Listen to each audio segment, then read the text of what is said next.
Bismillahirrahmanirrahim. Assalamualaikum warahmatullahi wabarakatuh. Alhamdulillahirabbil alamin. Allahumma salli wa sallim wa barik ala sayyidina Muhammad wa ala alihi wa sahbihi ajmain. Amma ba'd. Kisah karomah para wali Allah bagian 2B, yakni sambungan karomah para sahabat Rasulullah Sallallahu Alaihi Wasallam.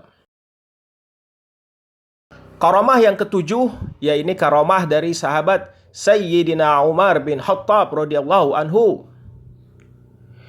Ibnu Abi Dunya radhiyallahu anhu meriwayatkan bahwa ketika Sayyidina Umar melewati pemakaman Baqi, ia mengucapkan salam. Semoga keselamatan dilimpahkan atasmu, wahai para penghuni kubur. Kukabarkan bahwa istri kalian sudah menikah lagi, rumah kalian sudah ditempati, dan kekayaan kalian sudah dibagi-bagi.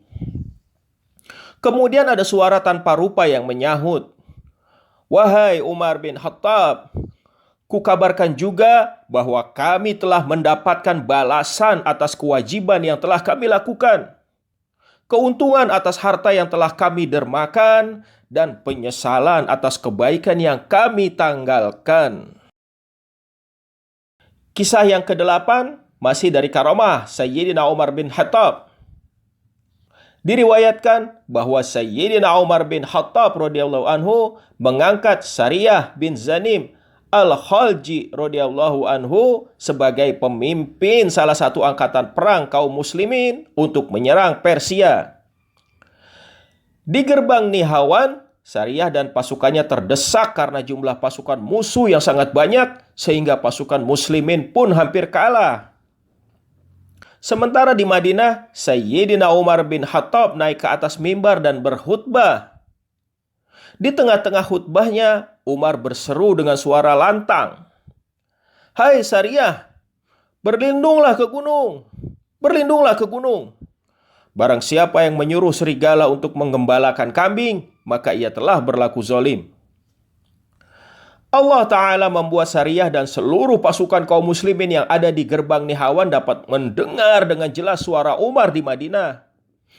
Maka pasukan muslimin pun berlindung ke gunung dan berkata, "Itu suara Khalifah Umar." Akhirnya mereka semua selamat dan pasukan kaum muslimin memperoleh kemenangan. Al-Tas Al-Subki menjelaskan bahwa ayahnya, yaitu Taqiyuddin Al-Subki, menambahkan cerita di atas. Pada saat itu, ada Sayyidina Ali bin Abi Thalib karamallahu wajhah yang menghadiri khutbah dan bertanya kepada Sayyidina Umar, "Wahai Amirul Mukminin, apa maksud perkataan Amirul Mukminin barusan? Dan di mana Sariyah sekarang?" Sayyidina Umar pun menjawab, "Doakan saja Sariyah. Setiap masalah pasti ada jalan keluarnya." Dan setelah kejadian yang dialami Sariyah dan pasukannya diketahui oleh kaum muslimin di Madinah, maksud perkataan Umar di tengah-tengah khutbahnya tersebut menjadi jelas. Menurut Al-Tas Al-Subki, Sayyidina Umar tidak bermaksud menunjukkan karomahnya ini, tapi Allah Ta'ala yang menampakkan karomahnya, sehingga pasukan muslimin di Nihawan dapat melihatnya dengan mata telanjang, seolah-olah Umar bin Khattab menampakkan diri secara nyata di hadapan mereka dan meninggalkan majelisnya di Madinah. Sementara seluruh panca inderanya merasakan bahaya yang menimpa pasukan kaum muslimin di Nihawan. Sariyah berbicara dengan Umar seperti dengan orang yang ada bersamanya saat itu. Karomah yang ke-9 masih dari sahabat Sayyidina Umar bin Khattab radhiyallahu anhu. Dalam kitab Al-Syamil, Imain Al-Haramain rahimahullah menceritakan karomah Umar yang tampak ketika terjadi gempa bumi pada masa pemerintahannya. Ketika itu, Sayyidina Umar malah mengucapkan pujian dan sanjungan kepada Allah Rabbul Izzati, padahal bumi berguncang begitu dahsyat dan menakutkan. Kemudian Sayyidina Umar memukul bumi dengan kantong tempat susu seraya berkata, Tenanglah engkau bumi. Bukankah aku telah berlaku adil kepadamu? Maka bumi pun kembali tenang saat itu juga. Menurut Imam Al-Haramain, pada hakikatnya Sayyidina Umar adalah Amirul Mukminin secara lahir dan batin, juga sebagai khalifah Allah bagi buminya dan bagi penduduk bumi secara keseluruhan. Sehingga Sayyidina Umar mampu memerintahkan dan menghentikan gerakan bumi sebagaimana ia menegur kesalahan-kesalahan penduduk bumi. Kesepuluh, masih dari karamah Sayyidina Umar bin Khattab. Imam Al-Haramain juga mengemukakan kisah tentang sungai Nil dalam kaitannya dengan karamah Sayyidina Umar bin Khattab radhiyallahu anhu. Pada masa jahiliyah, sungai Nil tidak mengalir, sehingga setiap tahun dilemparkanlah tumbal, yakni berupa seorang perawan ke dalam sungai tersebut. Ketika Islam datang, sungai Nil yang seharusnya sudah mengalir, ternyata tidak mengalir juga. Penduduk Mesir kemudian mendatangi gubernur Mesir pada saat itu, yakni Amr bin As radhiyallahu anhu, dan melaporkan bahwa sungai Nil kering sehingga diberi tumbal dengan melempar seorang perawan yang dilengkapi dengan perhiasan dan pakaian yang terbaik. Kemudian Amr bin As berkata kepada mereka, sesungguhnya hal ini tidak boleh dilakukan karena Islam telah melarang tradisi tersebut. Maka penduduk Mesir bertahan selama 3 bulan dengan tidak mengalirnya sungai Nil sehingga mereka benar-benar menderita. Amr bin As lalu menulis surat kepada Khalifah Umar bin Khattab untuk menceritakan peristiwa tersebut. Dalam surat jawaban untuk Amr bin As, Sayyidina Umar menyatakan, engkau benar bahwa Islam telah menghapus tradisi tersebut. Ketahuilah, aku mengirim secari kertas untukmu, lemparkanlah kertas itu ke dalam sungai Nil. Kemudian Amr membuka kertas tersebut sebelum ia lemparkan ke sungai Nil. Ternyata kertas tersebut berisi tulisan Khalifah Umar bin Khattab untuk sungai Nil di Mesir yang menyatakan, wahai sungai, jika engkau mengalir karena dirimu sendiri, maka janganlah engkau mengalir untuk selamanya. Namun, jika Allah yang Maha Kuasa lagi Maha Perkasa yang mengalirkanmu, maka Umar minta engkau mengalir lagi. Kemudian Amr bin As melemparkan kertas tersebut ke dalam sungai Nil sebelum kekeringan benar-benar terjadi. Sementara itu penduduk Mesir telah bersiap-siap untuk pindah meninggalkan Mesir. Pagi harinya, ternyata Allah Azza wa Jalla telah mengalirkan sungai Nil 16 hasta dalam satu malam. Karamah yang ke-11 masih dari karamah sahabat Sayyidina Umar bin Khattab radhiyallahu anhu. Imam Fakhrul Razi rahimahullah dalam tafsir surat Al-Kahfi menceritakan bahwa salah satu kampung di Madinah pernah dilanda kebakaran. Kemudian Sayyidina Umar menulis di secari kain, hai api, padamlah dengan izin Allah.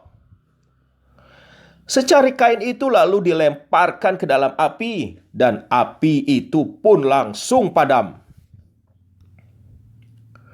Karamah ke-12 masih dari sahabat Sayyidina Umar bin Khattab radhiyallahu anhu. Imam Fakhrul Razi juga meriwayatkan bahwa pernah ada utusan Raja Romawi yang datang menghadap Sayyidina Umar. Utusan itu mencari rumah Umar dan mengira bahwa rumah Umar seperti istana para raja. Orang-orang lalu berkata, Amirul Mukminin Umar bin Khattab tidak memiliki istana. Ia ada di padang pasir sedang memerah susu. Setelah sampai di padang pasir yang ditunjukkan, utusan itu melihat Sayyidina Umar telah meletakkan kantong tempat susu di bawah kepalanya dan tidur di atas tanah. Maka terperanjatlah utusan Romawi itu melihat Sayyidina Umar seraya berkata, bangsa-bangsa di timur dan barat begitu takut kepada orang ini, padahal ia hanya seperti ini saja. Dalam hati ia berjanji akan membunuh Umar bin Khattab saat sepi seperti itu dan membebaskan ketakutan manusia terhadapnya. Tatkala ia telah mengangkat pedangnya, tiba-tiba Allah Ta'ala mengeluarkan 2 harimau dari dalam bumi yang siap menerkamnya. Utusan Romawi itu pun menjadi takut bukan kepalang, sehingga terlepaslah pedang dari tangannya. Umar bin Khattab kemudian terbangun dan ia tidak melihat apa-apa. Sayyidina Umar lalu bertanya kepada utusan Romawi itu tentang apa gerangan yang terjadi. Ia lalu menuturkan peristiwa tersebut secara rinci dan akhirnya ia pun masuk Islam. Berikutnya karomah yang ke-13 dari sahabat Abbas radhiyallahu anhu. Ibnu Asir rahimahullah menceritakan dalam kitab Usud al-Ghabah bahwa Sayyidina Umar bin Khattab sholat istisqa dengan Abbas radhiyallahu anhum ketika kaum muslimin dilanda kekeringan. Lalu Allah Subhanahu wa taala menurunkan hujan dan menyuburkan bumi kembali karena kemuliaan Abbas. Sayyidina Umar berkata, "Demi Allah, ini adalah wasilah kepada Allah." Maksudnya, apa yang terjadi ini adalah perantaraan Abbas kepada Allah. Karomah yang ke-14, yakni karomah dari sahabat Abdullah bin Abu Jabir radhiyallahu anhu. Jabir radhiyallahu anhu, yakni anak beliau, menceritakan sendiri bahwa ketika ayahnya gugur dalam perang Uhud, bibinya menangis. Kemudian Rasulullah Shallallahu Alaihi Wasallam bersabda kepadanya, "Janganlah engkau menangisinya. Untuk apa kau menangisinya? Padahal para malaikat memayungi Abdullah dengan sayap mereka, kemudian mengangkatnya ke langit." Hadis riwayat Imam Bukhari dan Imam Muslim. Jabir juga berkata, ketika Muawiyah ingin membuat saluran dari mata air di Bukit Uhud, kami disuruh menggali makam para pahlawan perang Uhud. Kami mendatangi mereka, membongkar makam mereka yang sudah tertutup pohon-pohon kurma selama hampir 40 tahun, dan mengeluarkan jenazah mereka untuk dimakamkan kembali di tempat yang lain. Kemudian ada sekop seorang penggali yang mengenai kaki Hamzah. Ternyata kakinya masih mengucurkan darah. Riwayat dari Ibnu Sa'ad, Al-Baihaqi, dan Abu Naim. Versi lain menyebutkan bahwa ketika jenazah Abdullah, ayah Jabir, dikeluarkan dari pusaranya, posisi tangan Abdullah berada di atas luka, yakni masih menutupi luka yang dialaminya ketika perang Uhud. Sewaktu tangannya digeser dari lukanya itu, maka tiba-tiba luka itu masih mengucurkan darah. Dan ketika dikembalikan ke posisi semula, darah itu pun berhenti mengalir. Jabir berkata, dalam liang lahatnya, aku melihat ayahku seperti sedang tidur. Kain kafan yang membungkus jenazahnya dan mantel pendek tanpa lengan yang membalut kakinya sama sekali tidak berubah. Padahal sudah terkubur selama 46 tahun. Kemudian ada sekop seorang penggali yang mengenai kaki salah seorang pahlawan Uhud. Lalu mengucurlah darah dari kakinya. Abu Sa'id Al-Khudri menegaskan riwayat di atas bahwa setelah peristiwa itu, orang-orang yang menyangkal karomah para sahabat Rasulullah Sallallahu Alaihi Wasallam akhirnya mau menerima kebenaran. Para penggali makam mereka mencium harum minyak wangi di setiap mereka mencangkul. Riwayat Al-Baihaqi dan Al-Waqidi.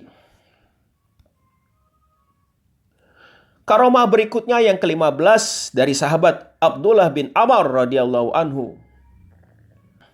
Dari Talhah bin Ubaidillah radhiyallahu anhu yang meriwayatkan, aku mencari sesuatu di dalam hutan sampai menjelang malam. Lalu aku singgah di pusaranya Abdullah bin Amr bin Haram. Aku mendengar bacaan Al-Quran yang sangat merdu dari dalam pusaranya yang belum pernah kudengar semerdu itu. Kemudian aku bergegas menemui Rasulullah Sallallahu Alaihi Wasallam dan menceritakan kejadian tersebut. Rasulullah lalu bersabda, "Itu suara Abdullah. Tahukah engkau bahwa Allah mengambil ruh para syahid lalu meletakkannya dalam lampu gantung dari mutiara, zabarzat, dan yakut, kemudian menggantungnya di tengah-tengah surga. Apabila malam menjelang, maka Allah melepas ruh-ruh mereka. Dan ketika fajar menyingsing, ruh-ruh mereka dikembalikan ke tempat semula." Hadis riwayat Ibnu Majah. Karomah yang ke-16. Ibnu Abbas radhiyallahu anhu meriwayatkan bahwa salah seorang sahabat Rasulullah sallallahu alaihi wasallam membuat kemah di atas sebuah makam karena ia tidak tahu bahwa itu adalah sebuah makam. Dari dalam makam itu terdengar suara orang yang membaca surat Al-Mulk sampai selesai. Maka ia pun menemui Rasulullah dan melaporkan kejadian tersebut.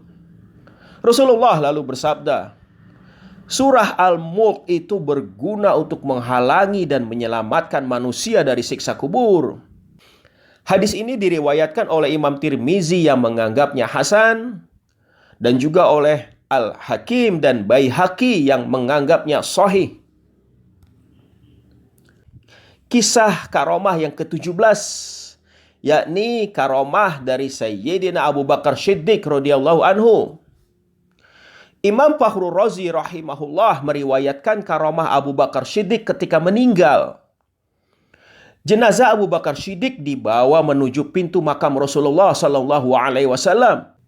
Tiba-tiba semua orang mendengar jenazahnya mengucapkan, "Assalamu alayka ya Rasulullah. Ini aku Abu Bakar telah sampai di pintumu." Maka mendadak pintu makam Rasulullah terbuka sendiri dan terdengar suara Rasulullah yang menyahut, "Waalaikumsalam warahmatullah. Masuklah wahai kekasihku." Karomah yang ke-18, yakni karomah dari sahabat Abu Darda radhiyallahu anhu. Imam Qais meriwayatkan, dalam kitab Hujjatullah ala al-alamin dikatakan bahwa ketika Abu Darda dan Salman Al-Farisi radhiyallahu anhum sedang makan dalam piring besar, tiba-tiba makanan di atas piring itu bertasbih. Juga dalam kitab Tabaqat Al-Munawi dikatakan bahwa di antara karomah Abu Darda adalah ketika ia sedang makan dalam mangkuk ceper besar bersama Salman Al-Farisi, maka makanan itu bertasbih kepada Allah. Riwayat Al-Baihaqi dan Abu Naim. Imam Qushairi rahimahullah juga meriwayatkan bahwa suatu hari Abu Darda menyalakan api di bawah tungku. Di sampingnya ada Salman Al-Farisi. Lalu tiba-tiba terdengarlah suara tasbih dari dalam tungku itu seperti suara anak kecil. Kemudian tungku itu dibalik dan dikembalikan ke posisi semula. Tetapi tidak sedikit pun makanan yang tertumpah. Salman merasa heran lalu berkata, "Lihatlah Abu Darda, tidak ada kejadian sehebat ini. Tidak ada yang menyamainya." Abu Darda lalu menjawab, "Seandainya saja engkau diam, maka engkau akan melihat tanda-tanda kekuasaan Allah Ta'ala yang lebih agung dan menakjubkan lagi, yakni bertasbihnya mangkuk besar itu." Karomah ke-19, yakni karomah Hamzah bin Abdul Muttalib radhiyallahu anhu. Ibnu Abbas meriwayatkan bahwa Hamzah wafat dalam keadaan junub, yakni beliau belum bersuci dari hadas. Lalu Rasulullah sallallahu alaihi wasallam bersabda, "Malaikat telah memandikannya." Hadis riwayat Al-Hakim. Imam Hasan juga menceritakan bahwa ia mendengar Rasulullah sallallahu alaihi wasallam yang bersabda, "Aku benar-benar melihat malaikat sedang memandikan Hamzah." Hadis riwayat Ibnu Sa'ad. Karomah yang ke-20 masih dari sahabat Hamzah bin Abdul Muttalib. Fatimah Al-Khazaiyah yang berkata, "Aku menziarahi makam Hamzah, lalu aku mengucapkan, 'Assalamu alaika wahai paman Rasulullah.' Maka aku mendengar jawaban, Waalaikumsalam warahmatullahi wabarakatuh. Diriwayatkan oleh Al-Baihaqi dan Al-Waqidi. Masya Allah, hasbunallah wa ni'mal wakil, ni'mal maula wa ni'mal nasir. Wala hawla wala quwwata illa billahil aliyyil azim. Demikian, semoga bermanfaat. Wallahul muwaffiq ila aqwamit thariq. Akhirul kalam. Assalamualaikum warahmatullahi wabarakatuh.